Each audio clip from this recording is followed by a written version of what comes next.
Bonjour tout le monde, nous sommes dimanche soir, fin d'automne, les jours commencent franchement à raccourcir, on n'a pas envie de sortir, alors on se met bien au chaud, et cette semaine, je vais vous parler, pour vous accompagner durant votre soirée, du beau bébé que vous voyez ici. Il s'agit du 105 1.4 de chez Sigma. Alors, il ne s'agira pas tout à fait d'un test, mais plutôt d'une revue sur le long terme. En effet, il s'agit de mon objectif, que j'utilise maintenant depuis 14 ou 15 mois, je crois. Ce qui me donne assez de recul pour en parler un peu plus profondément que sur un simple test. Commençons par le côté cosmétique. Comme vous pouvez vous rendre compte vous-même, on n'est pas sur un petit objectif. Il mesure en effet 13,1 cm pour 11,5 cm de diamètre avec une lentille frontale, comme vous pouvez le voir ici, de 10 cm et demi. On est donc sur un 105 mm qui a une lentille frontale de 105 mm. Il n'y a pas à dire, ils ont de la suite dans les idées chez Sigma. Niveau ouverture, on va de f1.4 à f16. Diaphragme composé de 9 lamelles et on est sur un objectif qui fait 1 kg 650 je crois. Il est là sans rien et le voici muni de son pare-soleil qui est, comme vous pouvez le voir, tout aussi imposant que l'objectif. Comme vous le voyez ici, il est muni d'un support pour trépied intégré. Sa distance de mise au point minimale est de 1 mètre et on est sur un angle de vue de 23,8 degrés. Au niveau prise en main, voyez, je retire du trépied. Elle est plutôt très correcte. J'ai pas des mains excessivement grandes, mais vous voyez, il tombe bien. Si on le cale bien avec le support, il tombe vraiment bien en main. Vous avez la possibilité de faire une mise au point manuelle ici. Et sur le côté de l'objectif, vous avez un interrupteur pour brancher ou débrancher l'autofocus. Sur un an d'utilisation, je l'ai utilisé majoritairement pour des portraits, mais pas que. Nous verrons tout ça en détail quand nous irons analyser les images au bureau. Un objectif comme celui-là, comme vous le voyez, c'est lourd, c'est imposant. Est-ce que c'est confortable à utiliser? Honnêtement, oui. Alors évidemment, faut aimer les gros objectifs, faut pas être gêné par ça. Ici, vous le voyez sur mon Nikon 810 avec son grip, et je dois avouer que au niveau équilibre, on est vraiment très confortable, bien calé dans la main. Vous pouvez viser tranquillement. C'est stable, c'est il n'y a pas de gêne. On ressent le poids évidemment sur la durée, mais ce n'est pas un frein. Et puis, comme vous le verrez plus tard, au niveau de la qualité des images, on est vraiment prêt à faire une petite concession sur le confort. Un 105 1.4, à quoi ça sert? À plein de choses. Personnellement, et évidemment pour un objectif de ce type, son utilité première et qui vous vient directement à l'esprit, c'est le portrait. Ça représente, dans mon cas, 90 à 95% de son utilisation. Je vais le remettre sur le trépied, parce que, comme je vous le disais, c'est pas léger. Voilà. Ça représente donc, dans mon cas, 90 à 95% d'utilisation au niveau du portrait. Et si je prends l'utilisation au niveau de portrait général, il représente lui-même 90% facilement de tous les portraits que j'ai pris depuis 1 an et demi. Pourquoi? Pour ses qualités optiques. Il faut reconnaître que Sigma a fait vraiment un super boulot. Ça pique hyper fort, y compris à pleine ouverture. Vous avez un flou qui est, je trouve, très agréable. Si on l'utilise au niveau reportage, c'est faisable. Je l'ai utilisé pour quelques mariages en conditions de lumière difficiles. Évidemment, son ouverture 1.4 aide beaucoup, mais il faut avouer que c'est pas l'autofocus le plus rapide du monde. En même temps, quand vous voyez les pièces optiques à bouger, ça peut se comprendre. Cela dit, pour des sujets qui se déplacent à vitesse normale, en marchant, par exemple, ça ne pose pas vraiment de problème. Votre taux de réussite sera plutôt très bon. Il faudrait évidemment pouvoir le tester avec les autofocus nouvelle génération qu'il y a sur les hybrides actuels. Malheureusement, je n'en ai pas encore, donc je peux pas vous dire exactement ce qu'il en est. À ce sujet, monsieur Nikon, si tu m'entends, un petit Z6 ou un petit Z7, ce serait sympa pour un petit test. Pour le reste,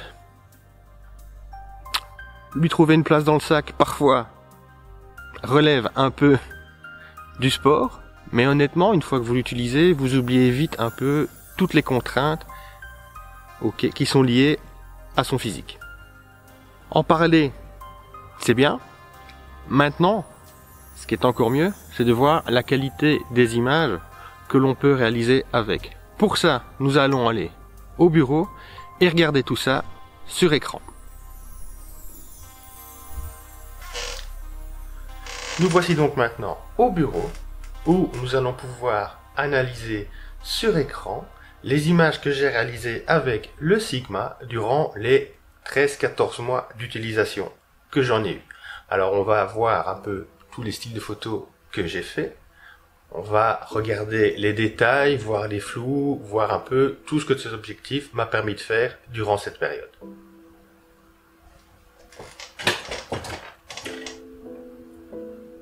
Nous sommes donc maintenant dans Capture One, qui est le programme standard que j'utilise pour développer mes RAW.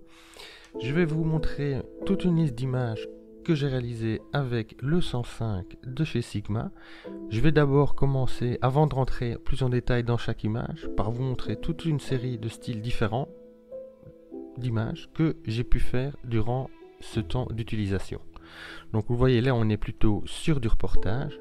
Il y a des photos plus de nature, on a évidemment du portrait, on est en studio, on a du portrait en extérieur, on a du mariage, de la photo de nature, de nouveau encore ici, toujours du portrait studio, du produit, du portrait en extérieur, cette fois-ci en plein air. Donc vous voyez, il y a quand même pas mal de variétés de photos que cet objectif vous permet de réaliser. Maintenant, nous allons regarder toutes ces photos, ou du moins une grande majorité, en détail. Pour cette première photo, comme vous pouvez le voir, il s'agit de reportage durant un tatouage. Là, nous sommes à 1.8, vous voyez que nous avons quand même une zone nette qui est assez intéressante et qui est plutôt pas mal détaillée, avec une transition des flous qui reste malgré tout assez douce, compte tenu du fait aussi que cette scène n'est pas éclairée, c'est-à-dire que j'ai utilisé les lumières disponibles, c'est-à-dire qu'il y avait une fenêtre un peu, je crois, ici sur l'arrière, et la lampe que la tatoueuse utilise, qui devait être ici sur la gauche. Donc vous voyez, les conditions lumineuses n'étaient pas vraiment optimales. Sur cette photo, là nous sommes carrément à 1.4, photo évidemment en lumière naturelle, en sous-bois, en contre-jour. Vous pouvez voir, si je zoome, la qualité de détail que l'on obtient, et là nous sommes, je vous le rappelle, en pleine ouverture. Et vous voyez que ça donne quand même une atmosphère assez sympathique au niveau de la transition nette floue, avec un mood qui, je trouve, est plutôt fort agréable à l'œil. Pour toujours rester dans le domaine de la nature, vous voyez ici une photo de ce petit champignon qui a été prise à 1.4 à une distance de 105 mm. Alors c'est un pur hasard, mais il se fait que c'est comme ça. Vous pouvez donc voir ici la zone nette, on voit très bien sur le tronc. Alors la transition zone nette, zone floue ici est peut-être un peu abrupte, mais ça permet aussi de voir sur le fond ici, vous voyez les taches blanches qui sont des autres champignons qui sont en bouquet, ce qui vous permet d'apprécier la qualité des flous que l'on peut obtenir avec cette optique. Et pour clôturer le chapitre nature, on va terminer avec cette fougère qui est rétroéclairée par un rayon de soleil. Elle était prise à 1.4 et si je zoome notamment sur ces feuilles-ci, vous pouvez voir, là nous sommes à 200%, vous pouvez voir la quantité de détails et le piqué de cet objectif à pleine ouverture, dans des conditions de lumière assez difficiles, à savoir que vous avez des feuilles qui sont rétroéclairées et qui superposent en plus pour créer des ombres. Et vous voyez vraiment tous les détails, que ce soit ici dans le bord lumineux ou ici au niveau des ombres. On va partir maintenant sur un produit.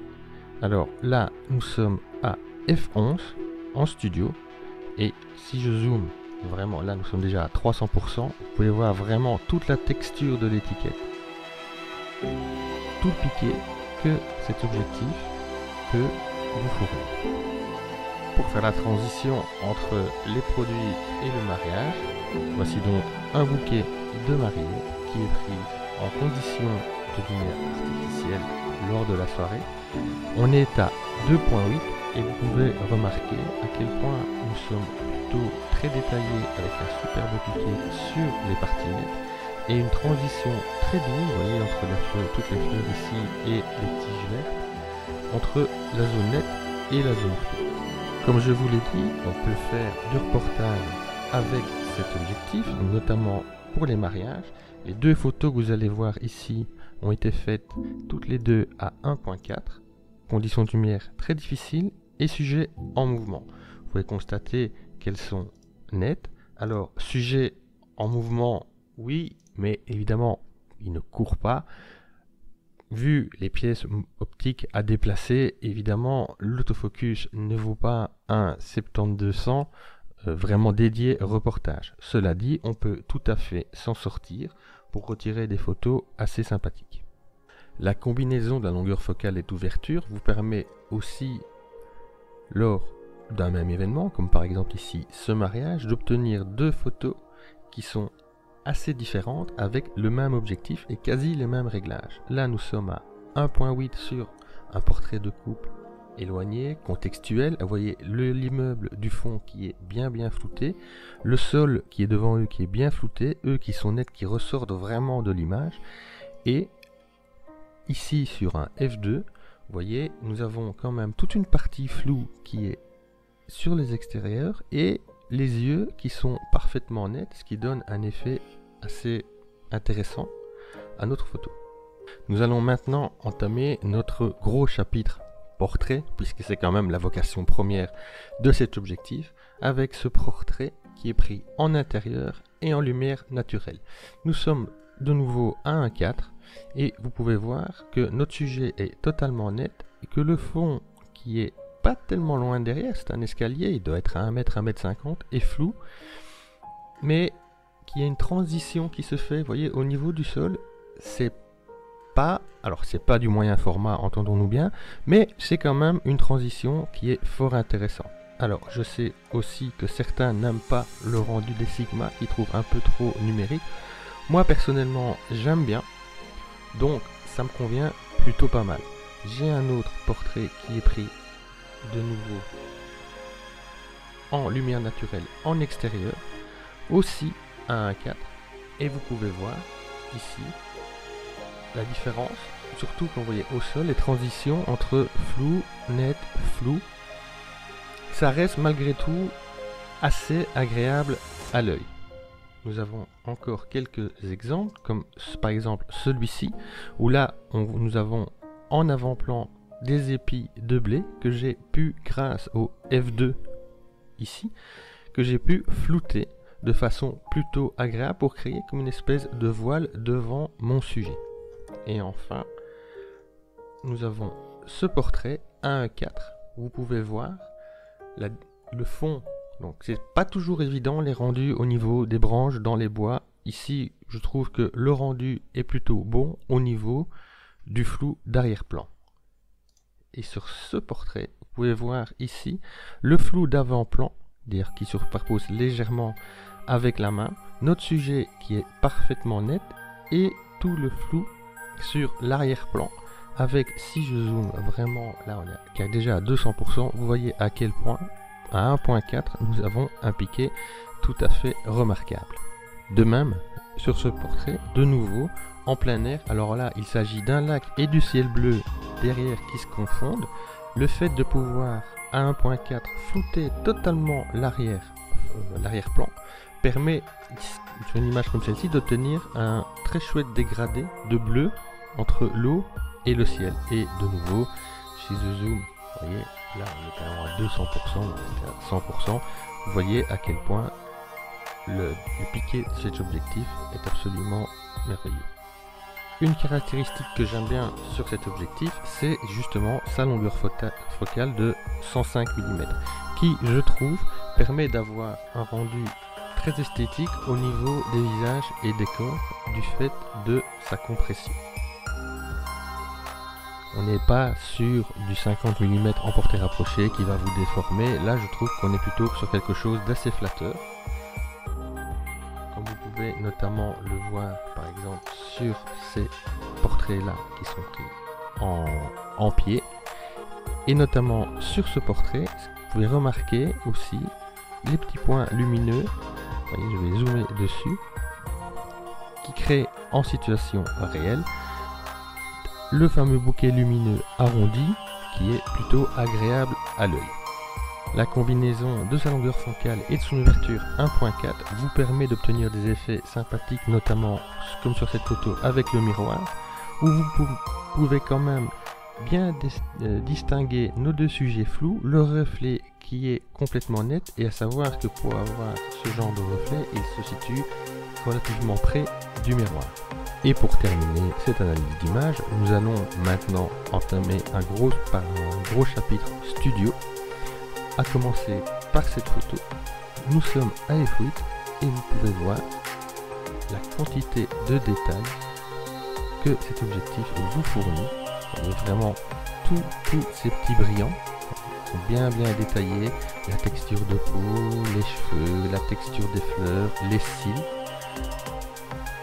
Sur cette photo là, nous sommes à f2 et là vous pouvez voir à quel point il est possible de faire ressortir un regard. Vous voyez, et nous sommes évidemment ici à 100%. Vous voyez à quel point le piqué est tout à fait remarquable. On voit vraiment tous les détails. C'est tout juste si on voit vraiment même dans la réflexion de l'œil. Dans le même style à 1.4, pareil, vous voyez à quel point on peut faire ressortir le regard et le sourire. Alors, cette photo n'est pas prise dans mon studio mais en extérieur. Cependant, elle était éclairée par des flash studio, c'est pour ça que je l'inclus dans le chapitre sur le studio. Et vous voyez vraiment l'atmosphère que une ouverture comme ici de f2 conjuguée au 105 mm vous permet de créer au niveau de la perception nette floue.